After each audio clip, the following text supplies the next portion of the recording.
Imaginemos o seguinte cenário. Estamos a meio de uma viagem, precisamos de atravessar o rio para chegar a casa e, de repente, ouvimos um sino tocar ao longe. O que hoje em dia não significaria nada de especial, claro. Exato. Mas a partir desse exato segundo, o preço da portagem que temos de pagar duplica. Só porque o sol se pôs. É quase poético, mas ao mesmo tempo um pesadelo logístico. E havia situações ainda mais insólitas. Começa a chover com demasiada intensidade e a equipa de manutenção informa que a ponte vai ter de ser desmontada e escondida. Para não ser levada pela água. Literalmente escondida da chuva e das cheias. Completamente. Há 200 anos, na cidade do Porto, nada disto era um cenário distópico ou um filme de ficção. Era pura e simplesmente uma terça-feira. Pois é. O que nos obriga, no fundo, a olhar para as nossas cidades de uma forma completamente diferente. Sem dúvida. Hoje, atravessar de uma margem para a outra demora segundos. As pontes são estruturas maciças, inabaláveis. Mas a infraestrutura nunca surge do vácuo, não é? Claro que não. Ela é a resposta física a tensões brutais, seja a necessidade de escoar produtos, a urgência de defender uma fronteira natural ou até o instinto básico de sobrevivência. E é exatamente por isso que hoje vamos fazer uma exploração profunda aos arquivos do blog histórico Porto de Antanho. Um arquivo fantástico, diga-se de passagem. Mesmo. Temos em cima da mesa 2 artigos incrivelmente detalhados sobre as artérias que antecederam as famosas pontes atuais do Porto. Falamos da Ponte das Barcas e da sua sucessora, a Ponte Pêncil, também conhecida como Ponte de Dona Maria II. Exatamente. A nossa missão com esta análise não é, de todo, desfiar datas e catálogos de parafusos ou cabos de aço. Queremos perceber como a engenharia moldou o comércio do norte do país, reescreveu a geografia da cidade e acabou por ser palco de uma das maiores tragédias humanas em Portugal. Antes de impulsionar um salto tecnológico que foi, de facto, brilhante, ao cruzar os dados destas fontes, o que salta imediatamente à vista é a fisicalidade extrema da época. Como assim? Quer dizer, não estamos a falar de infraestruturas passivas. Estas construções exigiam uma força braçal e uma gestão de risco diárias que hoje nos parecem, bem, completamente impensáveis. Eu confesso que a primeira coisa que me prendeu nestes textos foi a mecânica absurda desta primeira travessia oficial e permanente.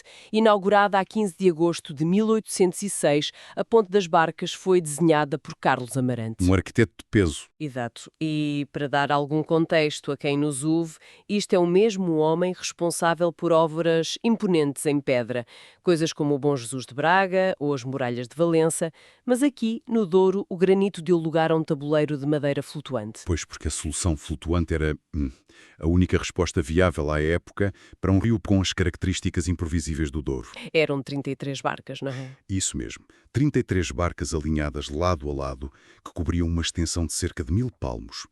Estas embarcações estavam ligadas entre si por correntes e cabos de aço bastante grossos e por cima delas assentavam um passadiço de madeira. Certo. Mas repara, o verdadeiro rasgo de genialidade não era o facto de flutuar. Era a sua modularidade. É aí que o meu cérebro dá um verdadeiro nó. O artigo refere que a ponte abria em 2 partes para deixar passar os grandes barcos rabelos que transportavam o vinho. Sim, abria literalmente a meio. Mas espera aí. Como é que no início do século XIX, contra a corrente de um rio caudaloso como o Douro, os trabalhadores conseguiam desatar cabos de aço gigantes e fazer oscilar uma secção inteira de barcos? Lá está, exigia uma tripulação permanente e altamente especializada. Era quase como manobrar um navio que está amarrado a 2 margens. Havia cabrestantes, que são aqueles cilindros mecânicos usados nos portos, instalados em pontos-chave. Certo, para ajudar na tração. Exato. Os guardas usavam a força de tração para aliviar a tensão dos cabos, soltavam as amarras centrais e, aproveitando a própria força da corrente do rio, deixavam que as barcaças se afastassem em forma de V. Uau! E isto criava um canal de navegação limpo. Depois da passagem dos rabelos, tinham de usar os cabrestantes para puxar tudo de volta contra a corrente e voltar a prender. É uma passagem nível ferroviária flutuante, mas a energia era puramente humana. Puramente humana e baseada na força da natureza. E o mais impressionante para mim, quando havia cheias graves, a ponte era literalmente desmantelada. Tentemos visualizar isto. O rio está a subir perigosamente, a corrente está cada vez mais forte e um grupo de homens tem de ir lá para o meio. No meio do temporal. Exato. Soltar 33 barcos e rebocá-los para zonas seguras antes que a força d'água arrebente com tudo e atire os destroços contra a foz. Era uma manobra de altíssimo risco. Se falhasse, significava a perda da infraestrutura mais cara e vital de toda a região. As fontes notam que, mais tarde, o design foi aprimorado para mitigar isso. Como é que fizeram? Passaram a usar apenas 20 barcaças, mas consideravelmente maiores e mais altas. Esta elevação permitiu criar um espaço morto por baixo do passadiço de madeira. Há para os barcos mais pequenos passarem. Nem mais. Os pequenos barcos a remos que faziam o tráfego local de passageiros e mercadorias ligeiras podiam simplesmente passar por baixo. Isto sem obrigar a paragem de todo o trânsito e àquela manobra hercúlea de abrir a ponta a meio. Era uma máquina orgânica, no fundo, e altamente lucrativa. Sem dúvida, muito lucrativa. Falar de lucros leva-nos àquela tabela de portagens. O artigo do Portantenho tem a lista de preços e é um verdadeiro raio-x à desigualdade social da época. É fascinante olhar para esses números. É mesmo. Quem ia a pé pagava 5 réis, quem ia a cavalo pagava 20. Um carro puxado a bois custava 40 réis. E depois vêm os luxos. Precisamente. Entram os veículos de luxo. As cadeirinhas de mãos pagavam 60 réis, as liteiras 120 e a sege, que era a carruagem da elite, batia nos 160 réis. O que demonstra claramente que as portagens operavam quase como um imposto sobre a riqueza ostentatória. A ponte financiava-se sobretaxando quem tinha dinheiro para não sujar os sapatos, digamos assim. Sim, lá está. Mas o detalhe mais revelador da economia desta ponte é, sem margem para dúvida, a tarifa noturna. É brilhante e maquiavélico ao mesmo tempo. Como referi no início, o sino tocava 45 minutos exatos após o pôr do sol. A partir desse momento, e até 45 minutos antes de o sol nascer, a tarifa multiplicava por 2. Uma inflação instantânea? Quem nos está a acompanhar agora poderá perguntar-se: será que esta duplicação absurda era uma espécie de taxa de risco porque andar numa ponte flutuante no escuro era perigoso, ou era só puro capitalismo selvagem para extorquir dinheiro a quem tinha urgência? Os documentos da época sugerem que ambas as forças estavam a atuar. Iluminar a ponte com lampiões a óleo era um custo extra considerável. Ter guardas despertos a meio da noite para prevenir roubos ou acidentes também. Faz sentido. Mas a administração sabia perfeitamente que qualquer mercador que chegasse à margem depois de anoitecer e precisasse desesperadamente fechar um negócio no dia seguinte no porto, pagaria o que fosse preciso. Eles tinham um monopólio na passagem. Exato. A ponte era o funil incontornável entre as zonas produtoras a sul, em Gaia e além, e a centralidade comercial a norte. E repara, terças e sábados eram os dias de maior fluxo. Quem controlava a ponte, no fundo, ditava o ritmo económico da região. Toda essa prosperidade, essa engrenagem comercial fascinante, dependia, no entanto, de uma estrutura fundamentalmente precária.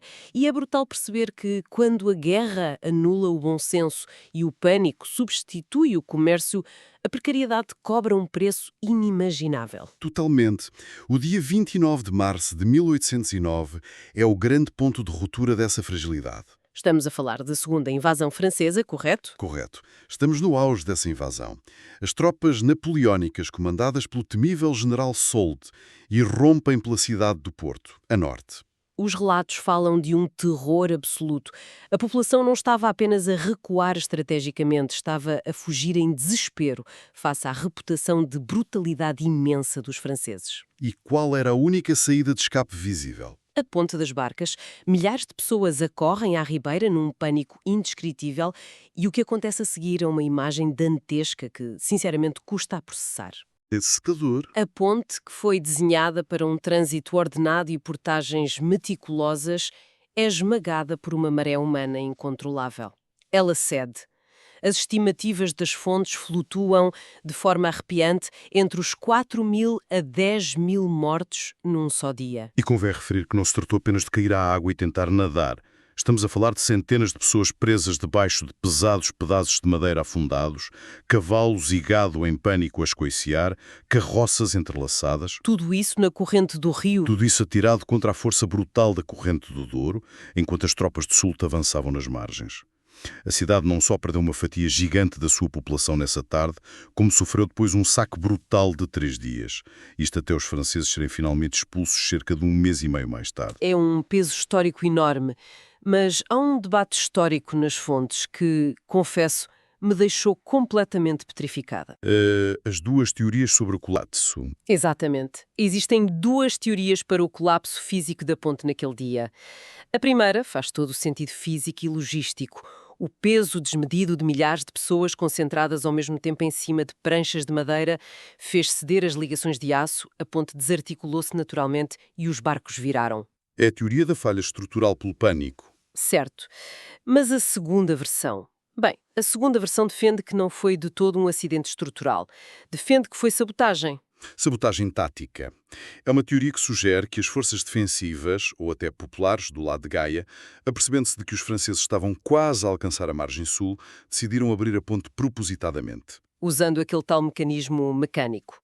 Isso mesmo. Seguindo aquele mecanismo que explicámos há pouco, terão soltado as amarras centrais, criando um fosso profundo e fatal bem no meio do rio. Mas pensem nas implicações morais disto. Abrir essa fenda no meio da ponte significava engolir literalmente para a morte as primeiras linhas de civis portugueses que estavam a atravessar. E que iam sendo empurrados. Sim, empurrados irremediavelmente pela multidão que vinha atrás e que não conseguia ver o precipício à frente.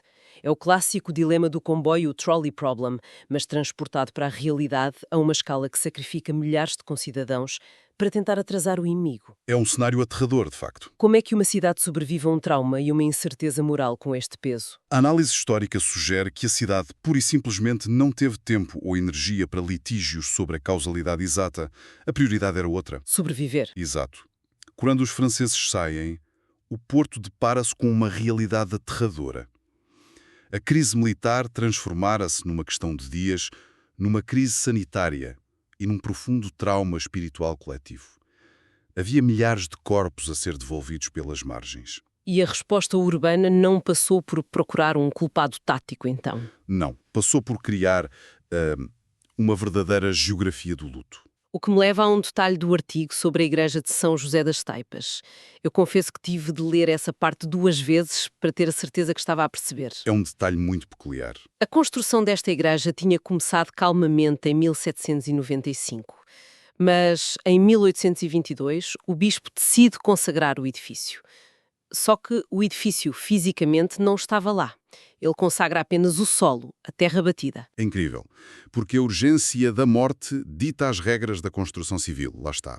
A cidade não tinha estrutura cimitrial para absorver milhares de cadáveres de uma vez só. Não havia espaço. O chão de terra daquela igreja incompleta tornou-se, oficiosamente e pela força das circunstâncias trágicas, a vala comum para as vítimas da Ponte das Barcas.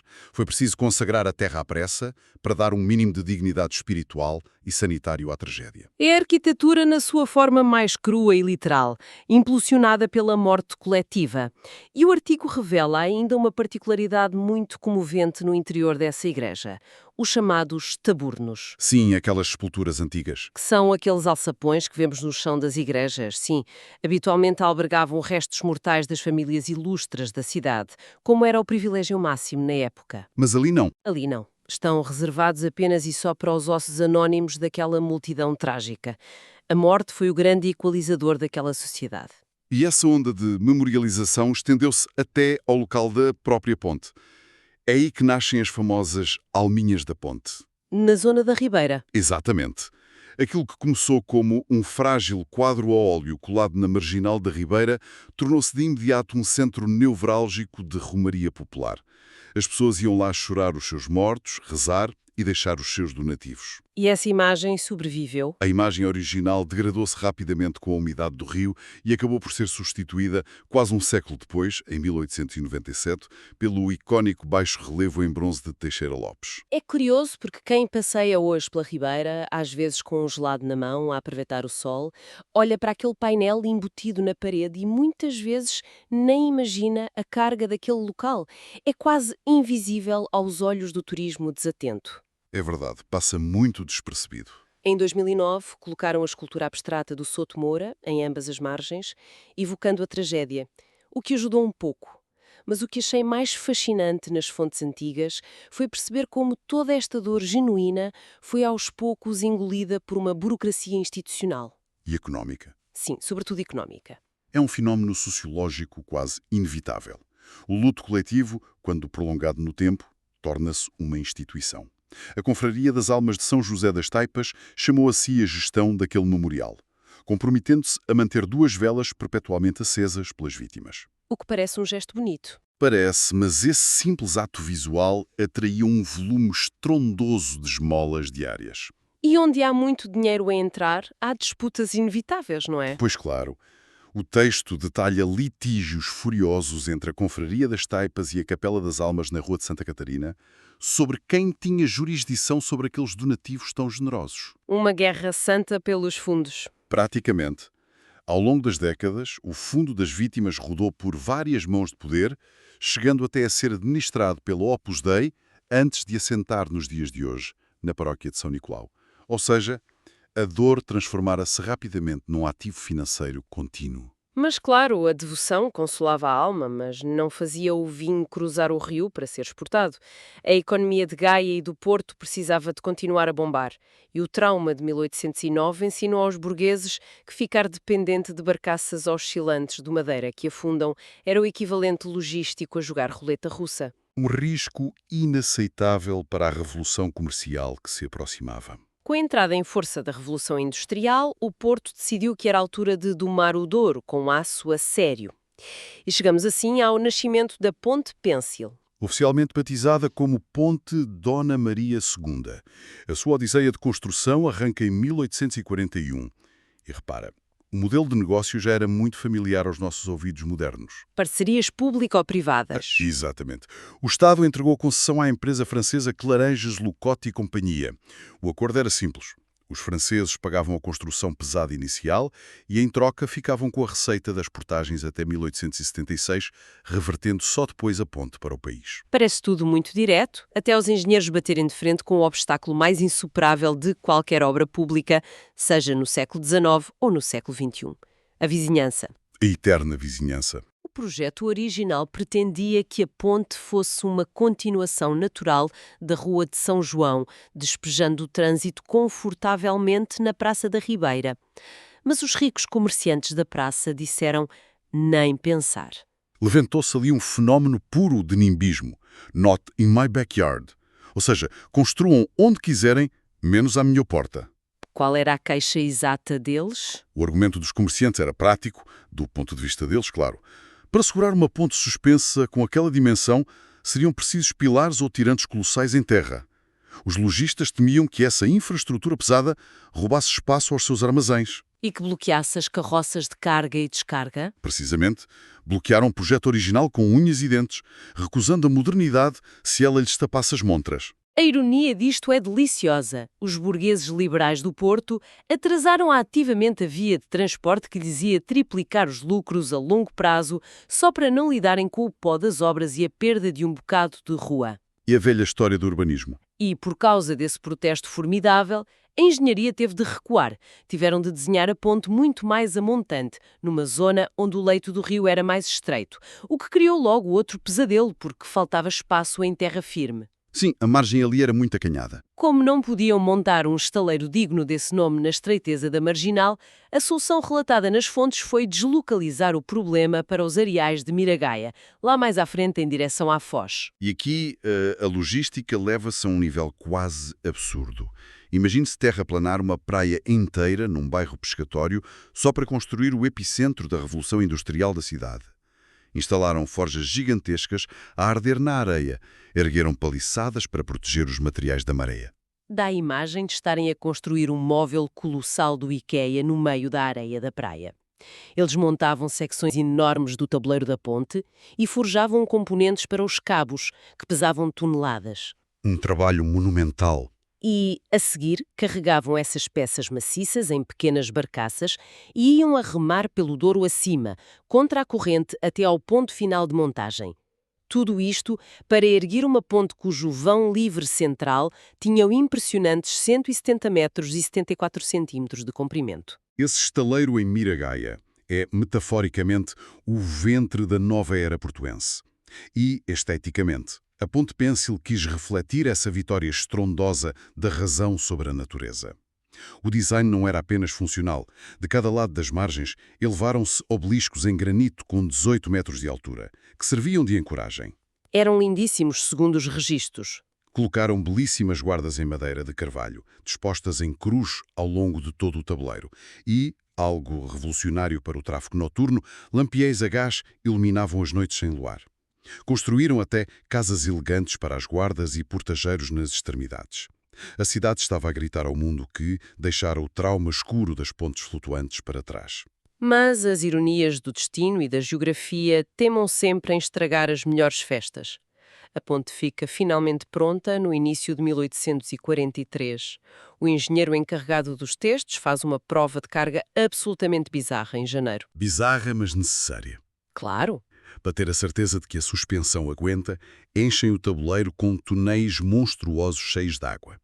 E mandam centenas de operários e populares marchar em formação militar, a passo certo, tudo para criar vibração severa e ver se os cabos de aço cedem ou rebentam. Um teste de stress extremo. A estrutura não mexeu 1 milímetro. Foi um sucesso estrondoso.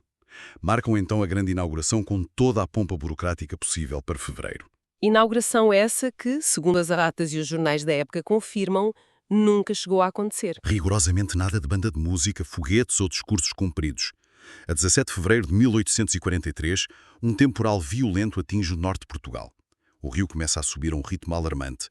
A velha ponte das barcas, que ainda estava em funcionamento, ameaçava ser destruída pela força brutal da cheia, mais uma vez. E aí, o protocolo antigo entrou logo em ação. Desmontar a ponte velha à pressa, no meio da tempestade. E sem travessia, o pânico ameaçava instalar-se novamente nas duas margens. A solução. O governador civil manda abrir a novíssima Ponte Pêncil ali mesmo. Sem fitas cortadas, sem champanhe, sem festa. Simplesmente. Mandou as pessoas passarem. O que ilustra na perfeição quem manda verdadeiramente na cidade. Os engenheiros podiam desenhar cabos impenetráveis e obeliscos de pedra majestosos, mas a meteorologia e o caudal indomável do Douro ditaram sempre os prazos e a cadência da vida no Porto. E quanto tempo durou a Ponte Pêncil? A Ponte Pêncil viria a sobreviver várias décadas, coexistindo depois, durante algum tempo, com o famoso tabuleiro superior da Ponte Luís I, até ser finalmente desmantelada e vendida como sucata em 1887. Incrível! Ao fecharmos as abas deste arquivo histórico hoje e recapitulando esta odisseia, vemos um retrato incrivelmente físico de como a resiliência humana opera. Passamos da imagem frágil de 33 barcos amarrados contra a corrente, que precisavam de ser afastados fisicamente pelos guardas e que acabaram estilhaçados por uma multidão aterrorizada. Uma evolução dramática. Vimos como a Terra teve de absorver milhares de corpos num luto que misturou espiritualidade com negócio, santificando poeira e terra batida na pressa do desespero. E a partir daí, acompanhámos a força titânica de forjar aço quente nas praias de Miragaia para pendurar o futuro a 18 metros de altura. O que nos ensinam estes artigos brilhantes do Porto de antanho é que a infraestrutura nunca é apenas betão, madeira e ferro. Nem de perto. As pontes de uma cidade são as cicatrizes visíveis da sua história e o mapa físico da sua ambição. Ao expormos as mecânicas, os custos e as disputas por trás da ponte das barcas e da Ponte Pêncil, percebemos algo vital. O simples ato de caminhar de uma margem para a outra, que hoje fazemos de forma tão distraída com o telemóvel na mão, exigiu um enorme esforço geracional, sacrifício financeiro e, tragicamente, tributo de sangue. É um pensamento forte. Se forem hoje ao Porto, logo ali ao lado do majestoso arco metálico da Ponte Luís I, do lado norte permanecem erguidos apenas 2 grandes obeliscos em granito. São os únicos pilares que restaram de pé da antiga Ponte Pêncil. Turistas sentam-se na base, tiram fotos com o rio em fundo e encaram-nos como uma espécie de ruína inofensiva e decorativa, ignorando por completo os milhões de passos e de histórias que ficaram lá para trás. ficam ali como testemunhas silenciosas. Infraestruturas complexas existem à nossa volta hoje. Desde os massivos cabos submarinos de internet que atravessam os oceanos, aos complexos silos de dados que sustentam a nossa sociedade moderna. Estruturas que moldam cada segundo da nossa vida atual e que, daqui a 200 anos, deixarão apenas um misterioso pedestal de cimento esquecido. À espera que as gerações futuras olhem para ele e se interroguem sobre o que raio fomos nós.